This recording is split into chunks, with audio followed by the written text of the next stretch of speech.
Good morning, friends. Wherever you are, all over the world. I notice some of you are in Great Britain, and some of you are. Someone said they're near London here. Let's see. And Brian, hello, Brian. Hello, James. Hello, Carolyn from the UK near London. Hey, Pose. Good to see you, Pose. Jackie, Cirrus, good morning to you. Candi, glad to see Candi here. We might be missing Candi for a few weeks. She's going to be doing some personal things, and then she will be back. Let's go ahead and get some folks in here. Audio is great. That is good to hear. After last week's excitement, we were doing great through that video, and then somebody pulled the cord. So. At any rate, that's okay. Welcome to Cichlids and Coffee. And we're going to talk about, guess what we're going to talk about today? We're going to talk about fish. All about fish. Hey, Daniel Barrett, and Fish Room Fever, Z-Zip, Steve Moe, Ryan, Chevy Fish. Jackie Cirrus in Ohio. Been to Ohio many times, Jackie. And all over Ohio, actually. So we're up to, it looks like 63 or 52 people, 19 likes. Wow, hitting that like button. I like it. So let's go ahead and officially start this.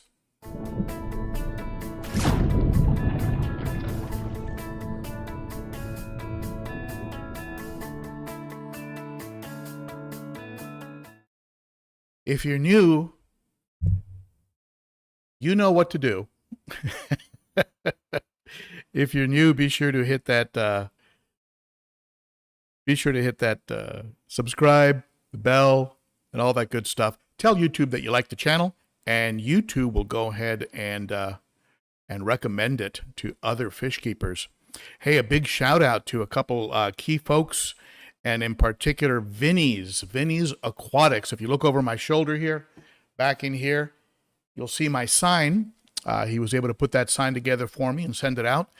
The area around the neon in the middle lights up, but it's very bright and you can't read it anyway. So I went ahead and left it off. But it's just a beautiful sign. I love it. Vinny, you are the man. Thank you so much for that. Big shout out. Check out Vinny's Aquatics here on YouTube. And just very, very nice of him to do that. And of course, also a big shout out to a channel sponsor, the Super Shack. I'm sorry, I'm thinking of Super Cichlids, the Cichlid Shack in Arizona. Be sure to use Shack Attack 10 for food, for fish, for anything he sells. Use Shack Attack 10 and you can get 10% off at the Shack. And I was thinking of Super Cichlids.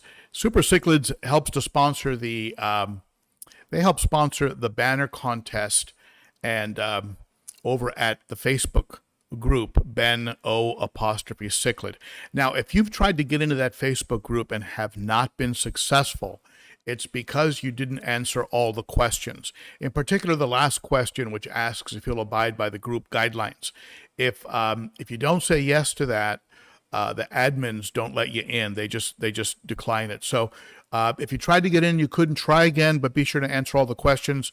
The truth is that we hate to decline, but we have found that that's the only way we can stop bots and trolls and all the other kind of stuff that get into these Facebook groups and make them really unfun. So at any rate, also, I had there was one other thing I wanted to mention. Oh, that's right. Last week we ended abruptly. I didn't get a chance to thank the Super Chats, Daniel Lopez, and everyone else that Super Chatted. Thank you, Richard, for that nice message. That was very nice of you. What's a Super Chat? If you go to the bottom of the chat, you can support the channel by throwing a little cash at it. and that's a super chat. You can also, of course, you can also pick up coffee mugs at Teespring, and that's the new Teespring banner. And you can also go to Amazon and support the channel that way at Amazon.com. Anything you buy at Amazon by using that link helps to support the channel, and it's greatly appreciated. All right, so that's enough for the commercials. Let's get back here. So I wanted to talk about fish. I've had a few things going on here recently. As you know, here's some good news. That green tear, Verde, my green tear, is eating like a pig. One of the concerns I had about him is that he had a bit of a sunken belly. It's not unusual for me to pick up a fish that's been maybe neglected a little bit, or sometimes when you ship fish, they don't feed the fish prior to shipping them because they don't want them creating a lot of waste in the bag. So sometimes you'll get a fish and he's got a little bit of a sunken belly. I'm not sure the condition that this fish was in when he was given to the store. The Oceanside Aquatics over in Mount Juliet, Tennessee. I did a video on it, and I'm not sure what condition he was in when he was turned in. I'm not sure how old he is. He might be pretty old. I don't know. The prior owner, I think, had him for 2 years or 4 years. I don't know how long, but he's a pretty big fish. I'm hoping he still has some good years left in him. The good news is he's eating like a pig, and I've gone ahead and I've picked up. You're going to see this in tomorrow's video, assuming I can get to the editing. I took a trip out to the aquatic critter. There were 4 cichlids, 4 different cichlids that I've had my eye on. South American, Central American cichlids that I've had my eye on that I thought would be a good potential tank mate for Verde, for the green tear. And they were out of my first 3 choices. My first 3 choices were not available. So I ended up, but I did end up getting a fish. And maybe you can guess what fish that is. It's a fish. Let me turn this down just a little bit. It's a fish that the first time that I saw it, it shocked me. It absolutely shocked me. And how pretty it was. But I had a lot of warnings about how aggressive this fish can be. And so I was very reluctant to pick one up. But this one is about half the size of Verde. And I put an extra cave in the tank, and he's been hanging out in the cave. So, and Verde was interested in him, kind of swam behind him a couple times, and then sort of lost interest. That's a good sign. So I'm going to reveal to you what that fish is in tomorrow's video. I'll check on the chat here and see if some of you have guessed. Some of you have guessed what that fish is. Let's see. Any guesses on the new tank mate? Chevy fish, I was looking at a red devil. But the red devil they had was as big and fatter, beefier than Verde. And so as much as I wanted to get that red devil, I thought, this could get ugly really quick. I wanted Verde, and I refer to him as a him. I've heard it's a female based on the facial markings. So I wanted her to be the boss, and I wanted to see how she plays with others. I want to see how she gets along. Is she a mellow fish? Is she a violent fish? And so far, the fish Verde has been calm. Has been a couple little sort of like, who are you and what are you doing in my tank? But I put that extra cave in there, and then the new fish went over and claimed that new cave. And so Verde lost interest. So at any rate, Sean, possibly more violent than a green tear. And So that maybe that gives you a little bit of a hint as to what it might be. And I'll say that it is once they color up, it's one of the most stunning, in my opinion, one of the most stunning in this. Okay, here's a hint for you. Central American. Okay, they're found usually down through Mexico and Central America. One of the most stunning fish that you'll see, and it's not a red Oscar. Even though I'll tell you, if they had a red Oscar that that was of the right size, I would have picked him up. I think that'd be an interesting combination. Put a red Oscar in there that's about half the size of Verde, and see how they get along. So you've got, I see some great guesses and fish that I'm very interested in. Jack Dempsey, Texas, Black Acara, Salvini. I see some great guesses, and one of you might be right, but I'm not going to say. So tune in tomorrow. Tune in tomorrow, and hopefully he'll poke his head out of the cave. And but the good news is that Verde is rocking and rolling. He even looks a little fatter. He's staring at me right now and wondering what's going on. He's swimming all over the tank. He's interacting with me. When I come down the stairs to the fish room, he comes to the top of the tank immediately, and he's so he is doing very, very well. I put the he just went inside one of the big caves. I put the media from the filters in that bare bottom tank, and I'm actually kind of liking the bare bottom. It's very easy to maintain. It looks really clean, and I never thought I would like bare bottom at all. No jokes, please. I never thought I'd like bare bottom, but I'm actually liking the way this 29 looks as a bare bottom. Verde and his tank mate and anyone else I might happen to throw in there will then move out to a possibly a 125. I'm thinking of putting the South Americans that are back here.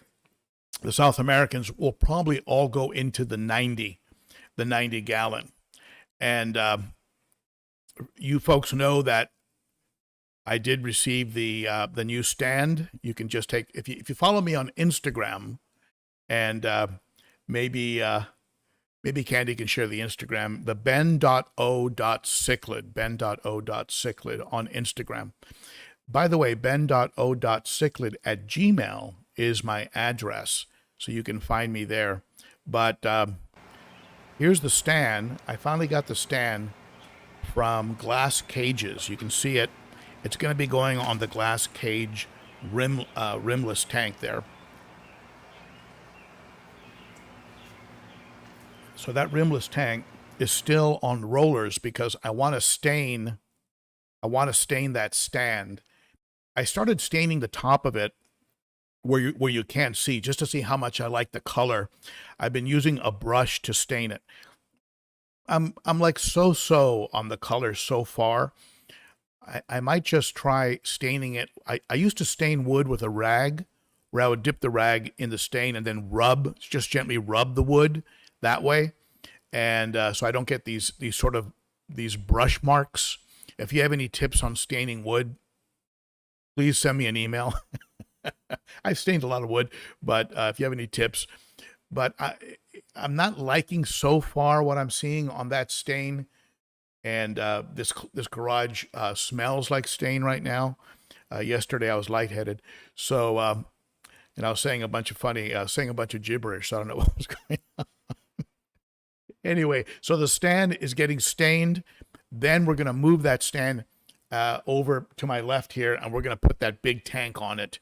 And I'm going to put some of that lapis luster substrate, and I'm going to mix some black. I'm going to go and buy some black sand and put it in with the lapis luster to darken it up a bit.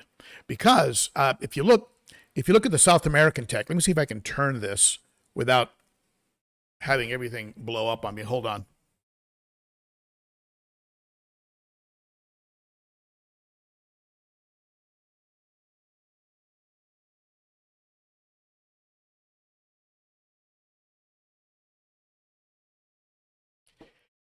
If you look at the South American tank,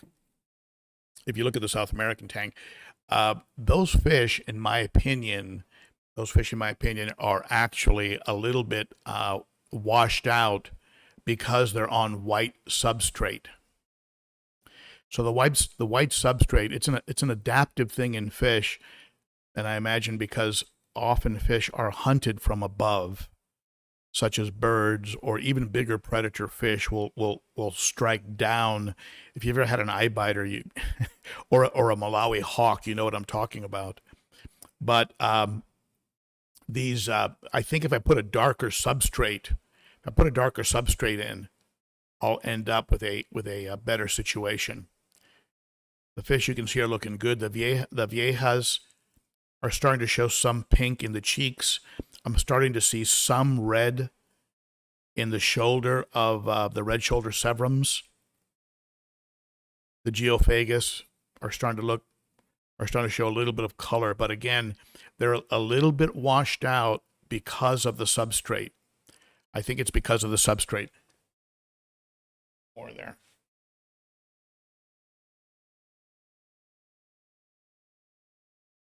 You can see those viejas are beautiful. Usually when I have the lights on, they're hiding on the right side of the tank. Now, do you see the Starry Night? The Starry Night is in the cave way off to the side there. You can see the Starry Night's head sticking out. That's where he hangs out.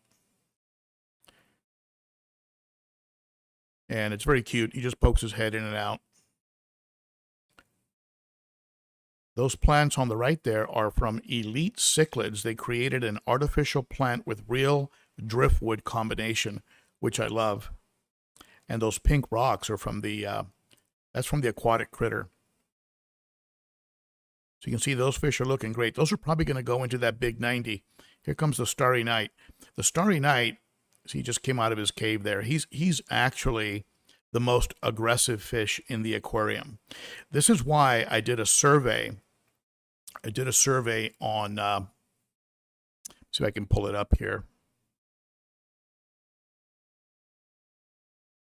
I did a survey on the Starry Night. Like, where are people keeping their Starry Nights? This, of course, is the Paratilapia pollini.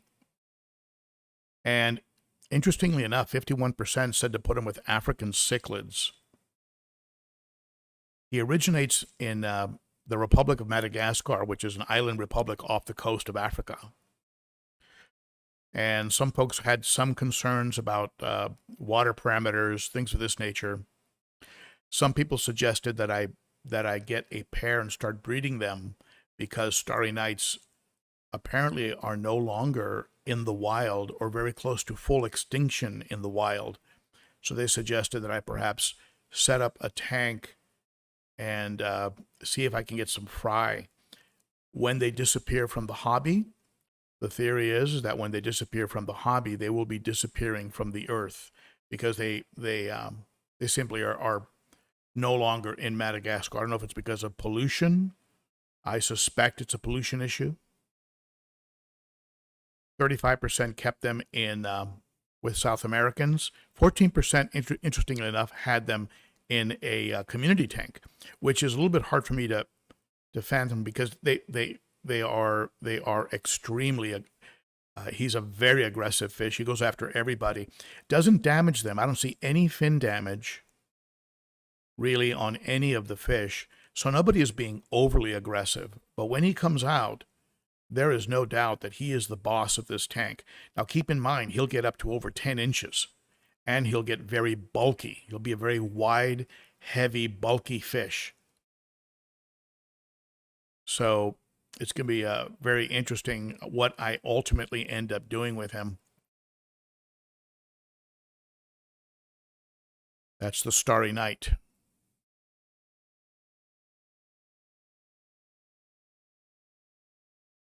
Over in the African cichlid tank, let me see if I can turn the camera that way.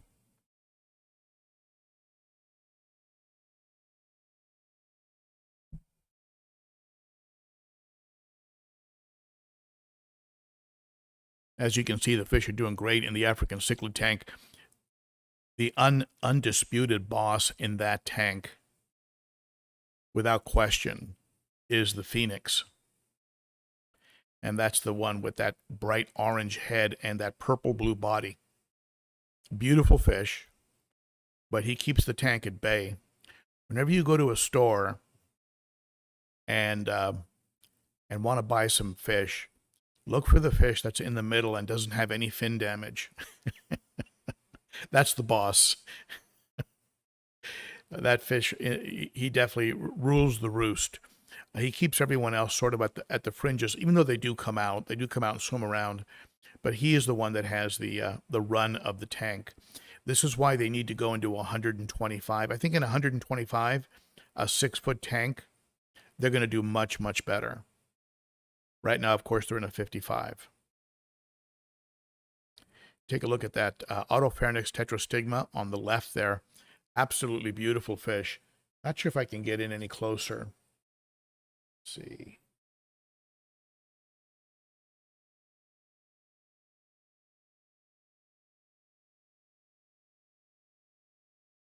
Bear with me here. There he is. You can see the bicolor 500 hanging out there in the back corner. But Autopharynx tetrastigma, the translucent color of that fish, to me is absolutely amazing.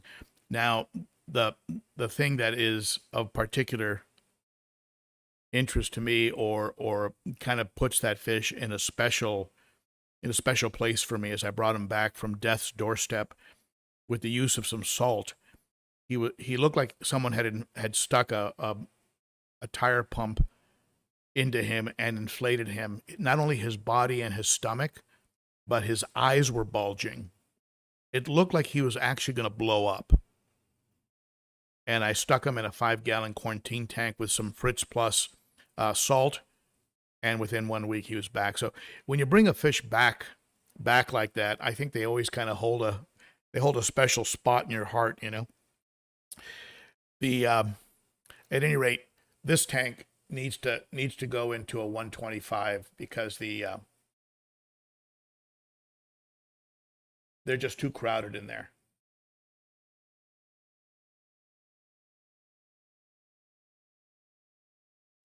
Now, if we go over to the other side, I'll show you something else here, if I can get them on film. We're going to be a little tilted here.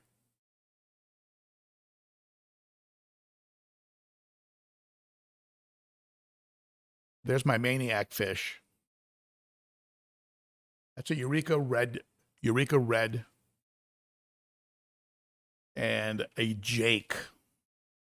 He's of a family of fish. Whenever you hear the word Jake, it's of this family of fish.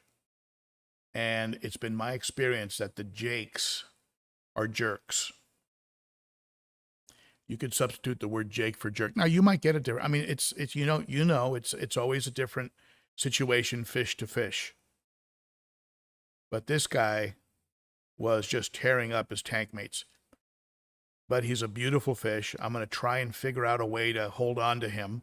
I'm trying to work out a deal with the Cichlid Shack to get me some more cichlids, and then I'll put them in with the Jake to see how they play together, quarantine them, just keep them all in there for a month, and then transfer them over to the 55.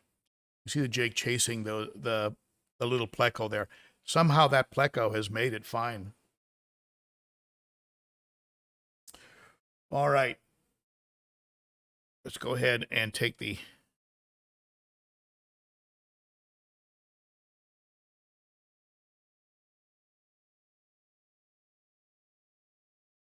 Okay, 124 people. Looks like I missed a couple super chats. Let me see if I can get in there and catch them. Thank you so much for those of you that did that. And let's see here. It looks like Bonnie Eden. Hi, Ben. Question, how often do you do water changes? There's been controversy lately. Oh my goodness. Bonnie, let me address this issue.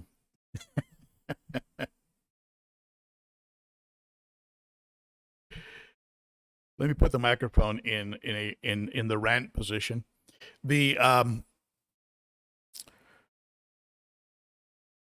There's no real controversy, I don't think. I think we all speak from our own understanding of what we're doing. If you have a lightly stocked planted tank with a good cleanup crew, you have shrimp and snails, cories, maybe some algae eaters, a pleco or two, and good filtration and just a few fish in there. You know what? You can do a water change probably once a month, maybe even every 6 weeks, maybe every 2 months. Certainly, test your water, check your water, and you'll probably be okay. You'll probably be okay. Now, a cichlid tank that can't have plants because they get destroyed by the cichlids. So you have all artificial plants.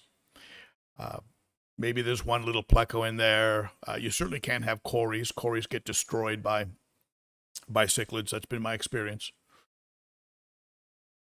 And you're stocking it heavily to spread out aggression, like a lot of people do with African cichlids. You're going to have a waste production that is going to be many, many times that of a tank that has plants providing filtration, cleanup crews, things of this nature, and very lightly stocked.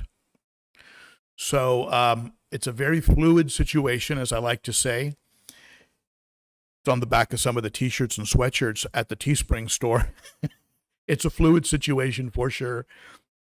And there is no controversy in my mind. I think, we've all done it. We've all done clickbait. They call it clickbait. Let me put out a provocative title.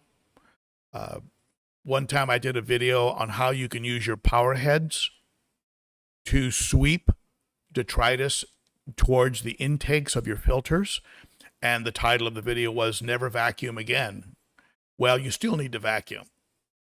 It was a bit of a clickbaity title, but it did deliver. It did give, it wasn't, real true clickbait would be you mention something and it's never even touched on in the video. The video does something completely different, and you're at the end of it, you're like, that had nothing to do with the title. That, in my mind, is dishonest clickbaiting. But people like to put out titles that will elicit a response. In this case, clicking on the video. Clickbait that doesn't deliver, titles that are false or empty, eventually result in a channel dying. And so you got to really watch. There's a thin line. You want people to click. At the same time, you got to be smart about it. So the putting out a title like "Stop doing water changes" or "Don't do water changes" or look, fish are releasing pheromones. Someone cleared me up on this. They release pheromones that trigger stuff in other fish. These pheromones result in those fish creating hormones, going into breeding mode, things of this nature. So you need those water changes. You need the water changes to remove some of that.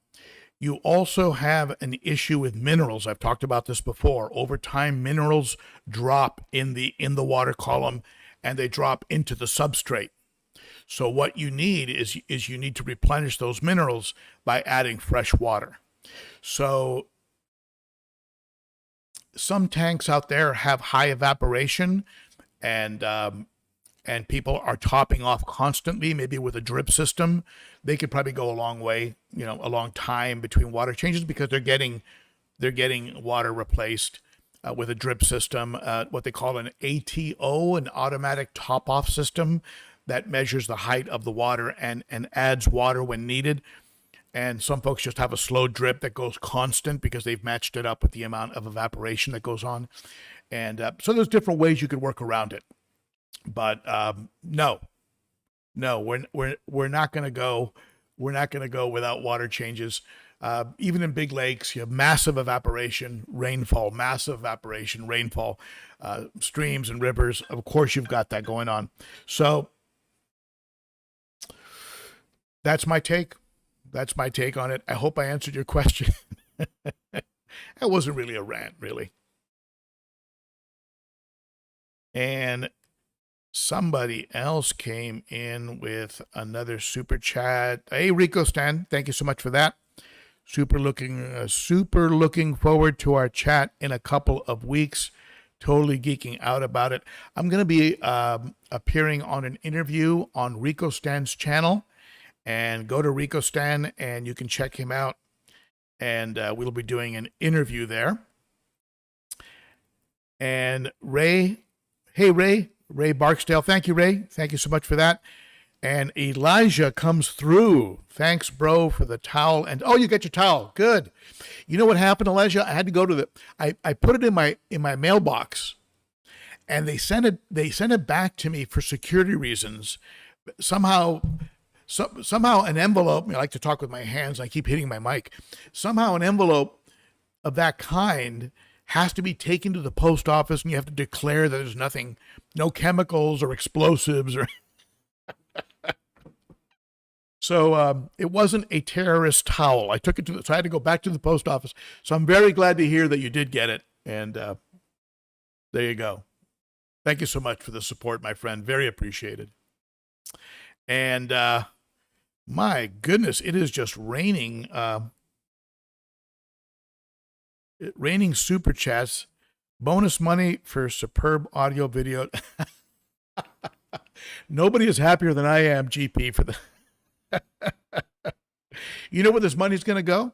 I was talking to my wife yesterday, and I'm going to try and make it to Aquashella. If you folks are going to go to Aquashella and you would like to meet and shake hands, I'll take a bunch of stickers with me, and maybe we can meet face to face. I'd like to see go over and see some of the speakers. I know John and Lisa were harassing me the other night. John and Lisa were harassing me about going to Aquashella because I'm relatively close, and so at any rate, now any of you that have super chatted today and would like some stickers, if you don't have stickers already, please let me know. If you've super chatted, just write to me at ben.o.cichlid. I'll get you one of these new stickers. And also, I'll get you the Vinny logo, the new Vinny logo.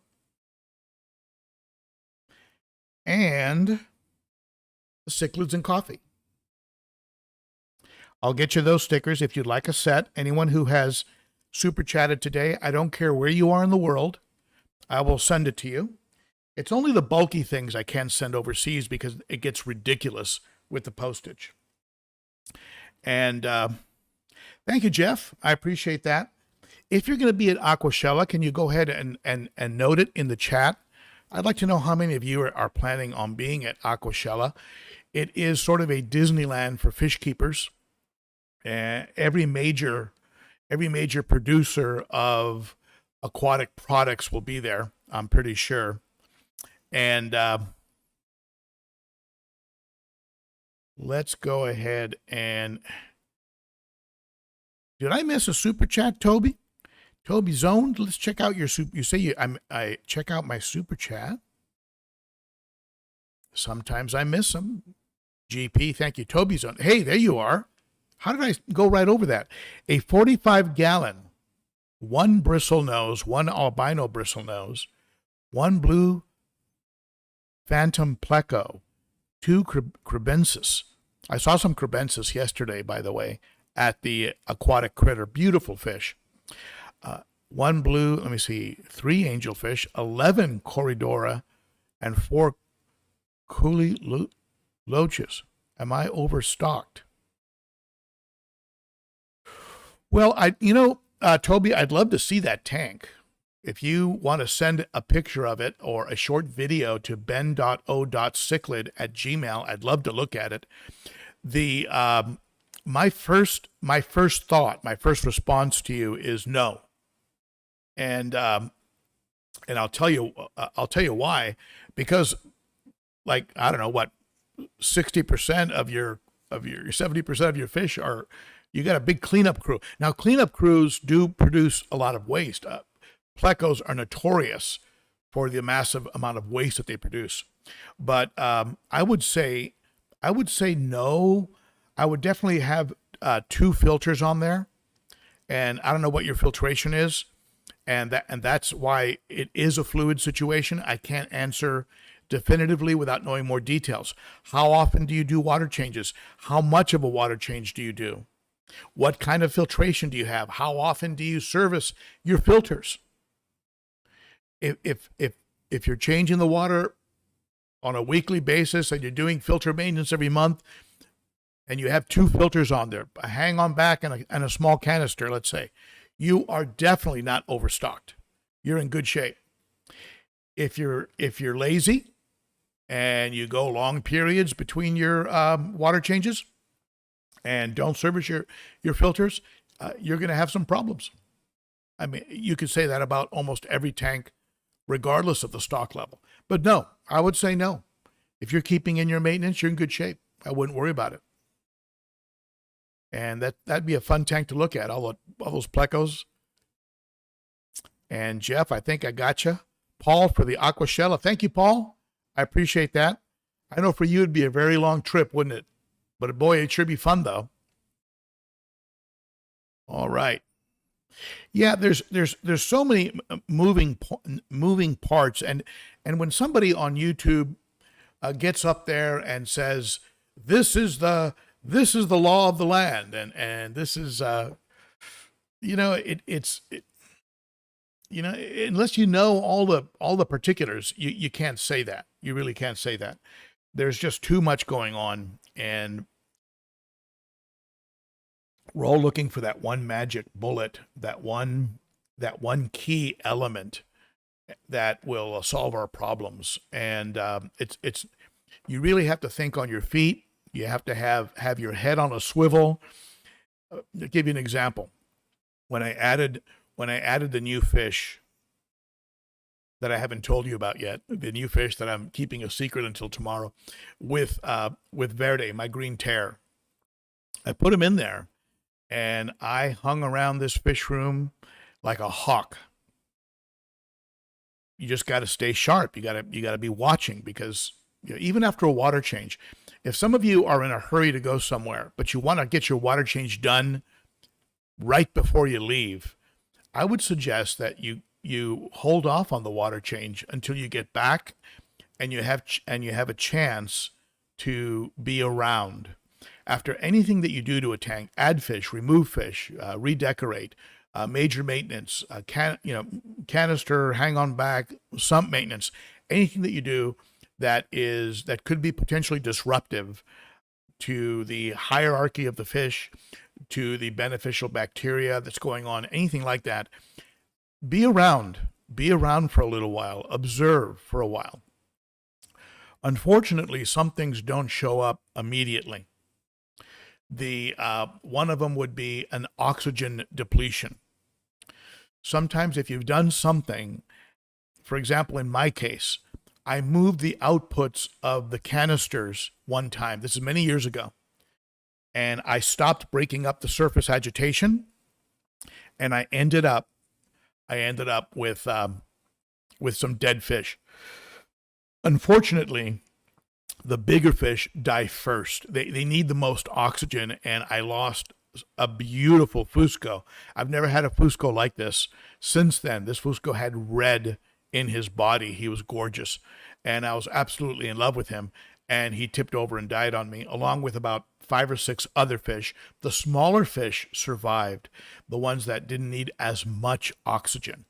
And so something like that might not show up for several hours when fish start dying.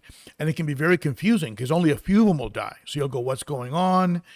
and they'll die off to the point where there's enough oxygen to support the remaining fish, and then your tank stabilizes, so it can drive you crazy. So, at any rate, I digress. My point is, anything you do to a tank, such as move the outputs of your canister filters so they stop breaking up the surface and start inhibiting the oxygen in the tank, anything like that, hang out and check it out for a while and don't go anywhere. Don't rush anything major that you need to do and then run out the door because you might come back to something that is very unpleasant. Like that morning I woke up after I did the change to those outputs. So thank you, Paul, for that. And did I get that last? Thank you, Jeff.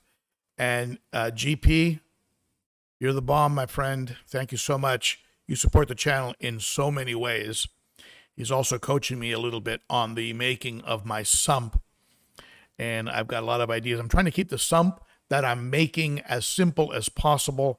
At the same time, I don't want to compromise on performance.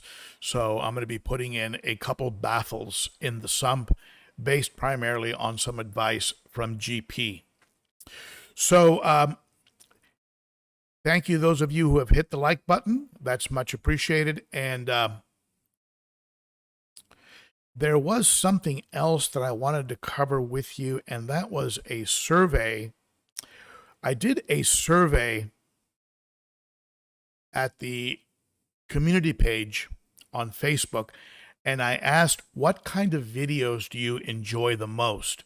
And it's really, it was very interesting to me because fish profiles came up as the most popular. Now, the survey is still running right now. If you go to the YouTube community page, you can take that survey. And fish profiles came up as a top subject. But when I put out a fish profile, like my video on the Starry Night or on the Severums, I did a fish profile. Those videos don't really perform that well. Now, maybe it's short-term performance, but over the years, as people become interested in that kind of a fish, over the years, it might continue to perform. So it might be a good long-term performer, but certainly on the short run, they don't seem to perform. What seems to be performing the most recently, and as viewed, as you can see in that video on when I picked up the green tear, I think the title was Found One or Got One or something like that. The buying of fish or the fish store, local fish store tours, those seem to be very, very, very popular. And having mentioned that, after today, after this live stream, I'm getting in my car and I'm going to go over to Glass Cages. Glass Cages, I showed you that video earlier. Glass Cages, they made the stand for the custom-made rimless tank. They also made the rimless tank. So I'm going to go over to their plant after I'm done here, and I'm going to do a walkthrough. I'm going to talk to Joe, and who's been helping me out a lot with this project, and I'm going to show you behind the scenes over at Glass Cages here in Nashville. I'll probably put that video out next week. I'm going to try and get my trip out to the Critter where I bought the tank mate for the green tear. I'm going to try and get that video out tomorrow if I have the time to edit. You drive somewhere. It's about an hour back and forth. You spend an hour, maybe about an hour in the store filming. Then you come home. Then you have to get all the different scenes lined up, edited, voiceovers, music. I mean, it's about maybe 4 to 5 hours to get a 15 to 20 minute video uploaded. So just to give you an idea of what actually goes on there. So at any rate, let's go ahead, and it looks like we have 127 on. And see, I talked about fish in today's title. We got 127 people. And So it's just interesting. You never know what's going to draw, what's not going to draw. But let's go ahead and open this up to questions. Let me shrink the size of my head. It's already too big. So let's... If you have any questions, go ahead and ask them now, and I'll go ahead and address them.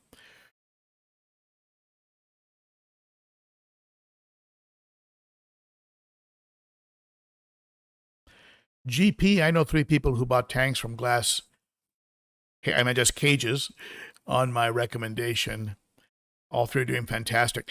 You know, when you buy a rimless tank, very often what they'll tell you is that it probably has a 10-year life. I was talking to Joe about that. The way they make these rimless tanks, the way they brace them at the bottom, and the way they use like 1.25 inch glass, I mean massive glass, I suspect it's going to last longer than 10 years. I'm hoping, because it's not like a rimmed tank where you can just simply reseal them. If a rimless tank starts to fail, you're going to have to tear apart glass and put it back together again, and that's a huge job, and that's above my pay grade for sure. So let's see here if you have any. Hey, Daniel. That's okay, Daniel. You can watch the replay. But all we did in the first half hour, all we did was talk about you.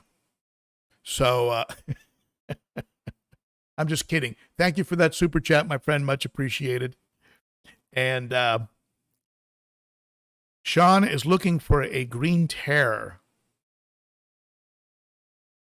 There's a South American cichlid vendor on the East Coast. I think it's just called South American Cichlids or American Cichlids. And I think he has green terrors, but I was just very lucky to stumble across that one. It was one that somebody brought in, and one of my concerns was that somebody brought him in because she was too aggressive. And now that I put a tank mate in to see how she plays with others, that's turning out to not be the case. If they're going to be aggressive, they're going to be aggressive in a 29-gallon because that's a very tight space and they can be territorial. So I'm not seeing that. Jason Brooks, beginner cichlids. Well, Jason, what kind of tank do you want to put them in? What size tank? And I would say Bicolor 500, Sunshine Benga. But, you know, in some ways I'm finding that the peacocks can be a bit more aggressive than your haps. So if you could start with a bigger tank, get a 75, get a 125, get a Malawi Hawk, get a Z-Rock, get a I don't know if I would recommend Nimbochromis, you know, like your Livingstoni and your Venusas to a beginner. But, you know, in Protomelis, like your Taiwan Reefs, your Fire Hap, those can be beautiful. Your Imperial, those can be beautiful. They can also be very violent. But if you want to start off with something kind of low key, a Z-Rock is nice. A Bicolor 500 can be pretty mellow. They don't get that big. They're one of the smallest peacocks. Or you can go with cichlids that are of the South. You know, you can go with rams, right? You can go with rams, a chocolate cichlid, some of the more peaceful South Americans. They can be pretty hardy, right? Let's take a look here.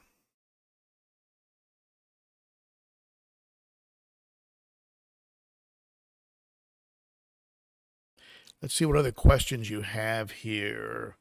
Somebody asked something about the top chat. If you're the top chat today and you would like an aquarium co-op towel,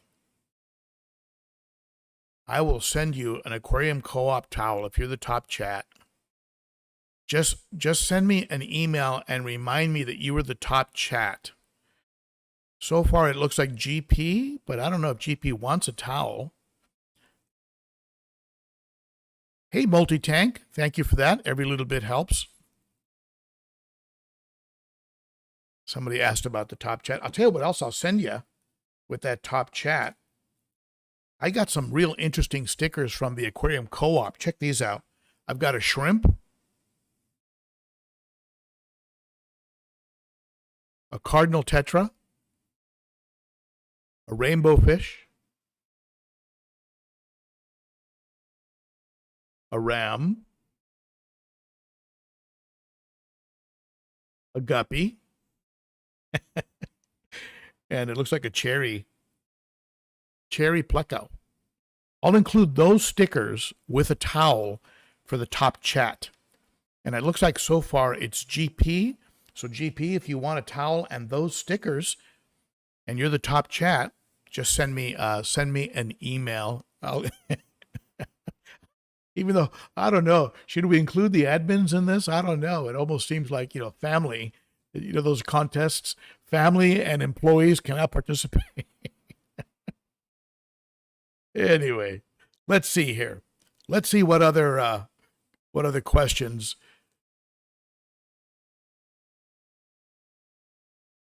GP says, give it to the biggest super chat under me. Okay, I think we had a 1999, which was, I think, right under you, right? Let's see here. That was 1999 was early on, I think, right? Candi, who was the 1999? Bonnie had 14.99. Elijah. Elijah, you want another towel and some stickers? Can't have enough towels in your fish room. All right. So, Stephen, electric blue. I looked at an electric blue, Stephen.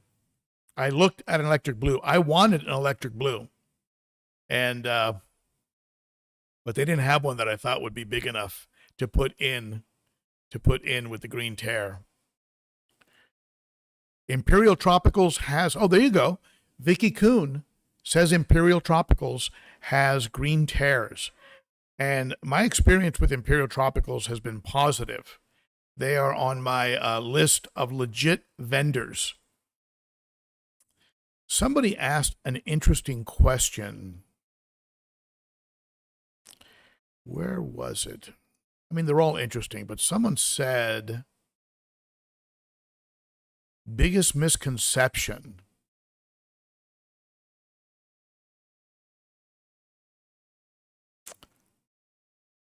Here we go, Chevy Fish. What was the biggest misconception you found regarding the hobby? Well, I can only talk from my personal experience, and my biggest initial misconception was that the beneficial bacteria was really going to populate primarily and only the beneficial bacteria designated media. And over time, what I ended up doing was realizing that that bacteria is more spread out to the point now I'm not quite as extreme as Father Fish. Some of you are familiar with Father Fish. He does what are called dirted tanks, really tries to emulate nature. I'm not quite that extreme, but I have shifted in the direction of having my beneficial bacteria populate mostly the substrate. And so I had some misconceptions about beneficial bacteria. And of course, if we go further back to my very early days in fish keeping, you'll find the misconception that doing a real good job of cleaning is good for your fish. And then, of course, always wondering why they were all dead a week later. So let's see here.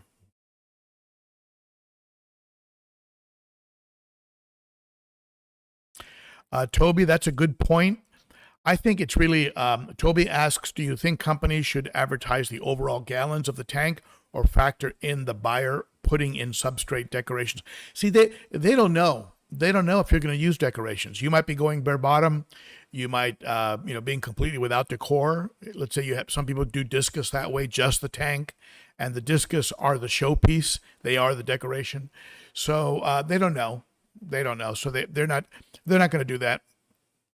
I think that what I'd like to see taken into consideration would be when they have medication, meds, water conditioners, things of that nature. Maybe they do consider that in the amount of dosage that they suggest. But when I dose the tanks behind me, I put one capful in. It's 1 cap per 50 gallons. The tank is a 55. I think I've got about 5 to 10 gallons displaced by decor and substrate. So I don't think 1 cap is underdosing, and I never have a problem. So I think that maybe a notice on the back of both medications, water conditioners, that would be a bit, hey, take into consideration how much decor. Heavily decorated tanks may require less. Now, how about on filters? I think Fluval does it, but I don't think anybody else does it. They tell you that the gallons per hour or the liters per hour, depending where you are in the world, is X number. What they don't tell you is when you stuff this thing full of media, that number is going to drop by 40%. They don't say that. So you think you're turning your tank over 5 to 10 times, you're only turning your tank over 3 times because you stuffed it with media. And within 3 days, the media became slightly blocked.